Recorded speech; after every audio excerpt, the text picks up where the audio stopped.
কথা বলো। ভালো করবেন। কেমন হয়েছে ফুলকপির তরকারি? খুব সুন্দর করেছো। আজ রাত্রিরে মেনু কি তোমার? এত পেট আইঢাই করছে, দুপুরবেলা খেয়েছি না, আর পমফ্রেট মাছটা তো সে এত বড়, মানে আমার হাতের থেকেও বড়, আর ওই খেয়ে আইঢাই করছিল। আর পোস্তর বড়া, পোস্ত কেমন ছিল? হেভি হেভি করেছিল, শুক্তো সব কটাই ভালো।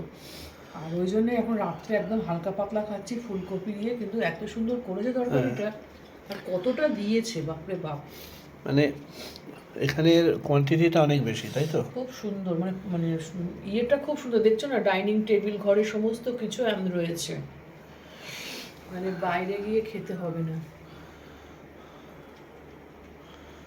হোটেলটা খুব স্পেসিয়াস, তাই না? হ্যাঁ, না, ঘরগুলো? না, এই রুমটার ভাড়া অনেক বেশি। আর এই রুমগুলো এইটা ভাড়া, তিনটে। 3টে রুম পরপর আছে না, এগুলো ডিলাক্স রুম, এগুলোর ভাড়া বেশি, ওই জন্য স্পেশিয়াল। না, আর একটা সুবিধা হচ্ছে এটা প্রত্যেকটা রুমের সঙ্গে প্রত্যেকটা রুম অ্যাটাচড, মানে যাওয়া যায় আর কি প্রত্যেকটা রুমের সঙ্গে।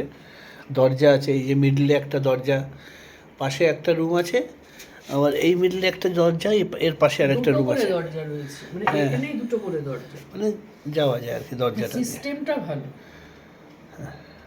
ঠিক আছে, চলো খেয়ে নাও। হুম।